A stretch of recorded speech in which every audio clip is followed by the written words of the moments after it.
C'est une belle nuit d'été. Vous êtes sous un ciel étoilé. En levant les yeux, vous vous sentez tout petit.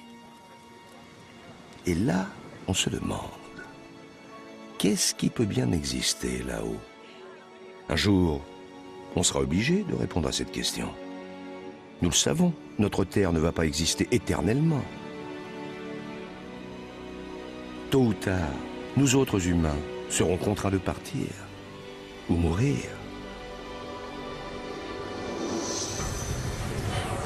D'explorer l'univers jusqu'à son extrême limite. Découvrir ses merveilles. Affronter ses dangers.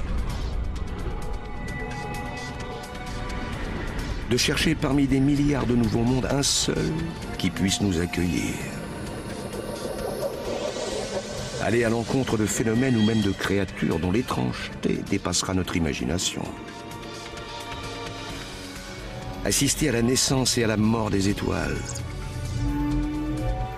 Serons-nous capables d'affronter cet univers? Il n'y a qu'un seul moyen de le savoir.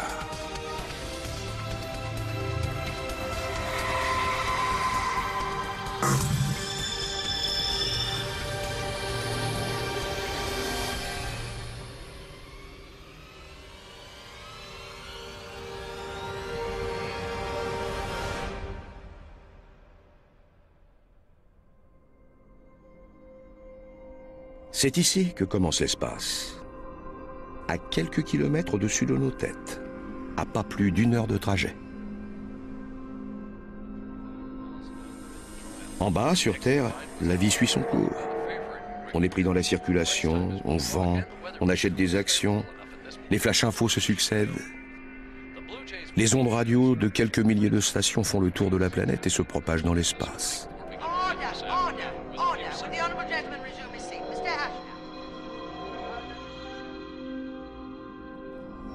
Il est temps pour nous aussi de nous jeter dans le vide, commencer ce périple qui nous mènera aux confins de l'univers.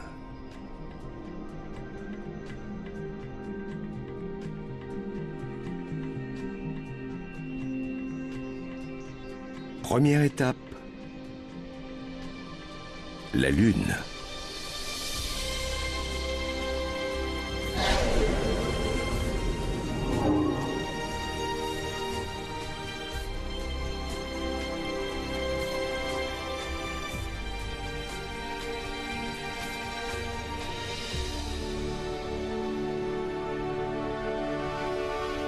Si de nombreux astronautes ont pu voyager dans l'espace, peu ont eu la chance de marcher sur la Lune. Quand les astronautes des missions Apollo communiquaient avec la Terre, leur message mettait plus d'1 seconde à arriver. Ils allaient pourtant à la vitesse de la lumière, 300 000 km à la seconde. Ainsi, dans la salle de contrôle, on entendait tout ce qui se passait en léger différé.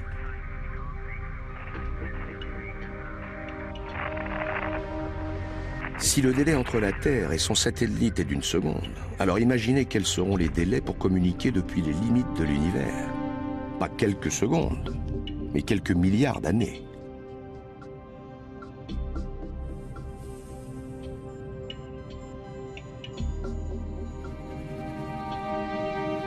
À moins de 400 000 km de la Terre, après 3 jours de voyage en vaisseau spatial, le paysage a des airs de champs de bataille désertés, qui auraient été bombardés d'une multitude de météorites et d'astéroïdes.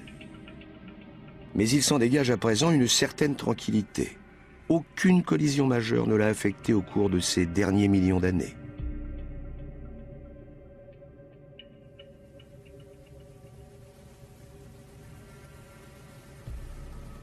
Le module lunaire de la mission Apollo 11.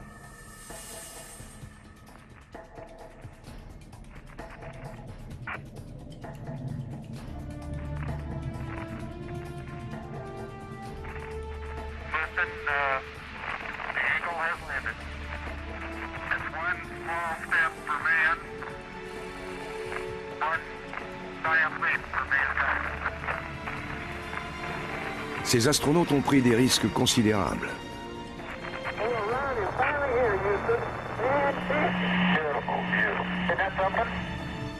Mais le jeu en valait largement la chandelle. Ils ont vu notre planète comme personne ne l'avait encore jamais vue, et foulé un sol où l'homme n'avait jamais posé le pied. Ils ont visité un autre monde dévasté par les radiations mortelles du soleil. Un manteau de lave solidifié qui s'étend à perte de vue, parsemé de tas de roches grises et ternes.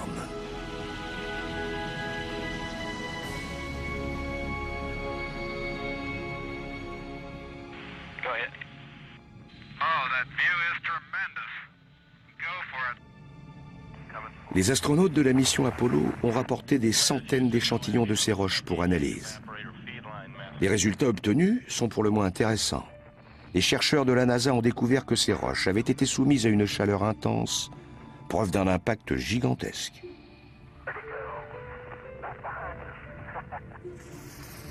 Il y a 450 milliards d'années, une planète errante serait entrée en collision avec la Terre alors en formation, éjectant dans l'espace d'énormes quantités de roches fondues. En s'agglomérant, elles ont formé la Lune. Avant cette découverte, on pensait que la Lune n'avait pas de lien direct avec la Terre, qu'il s'agissait d'un corps céleste capturé par le champ d'attraction terrestre. Or, nous savons maintenant qu'elle est constituée des mêmes éléments que notre planète. La Lune provient donc de la Terre. Les premières empreintes de pas de Neil Armstrong, on pourrait croire qu'elles datent d'hier. Et comme il n'y a pas de vent sur la Lune, elle pourrait fort bien rester intacte des millions d'années.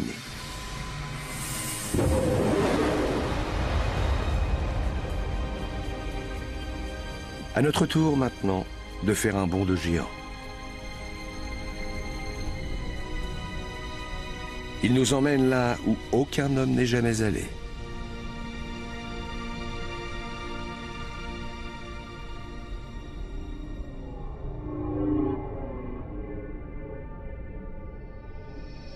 Voici qu'apparaît, surgissant des ténèbres, la déesse de l'amour, Vénus.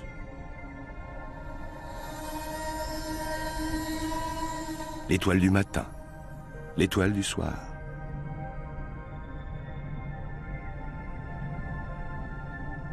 Vénus est la planète la plus brillante de notre système solaire.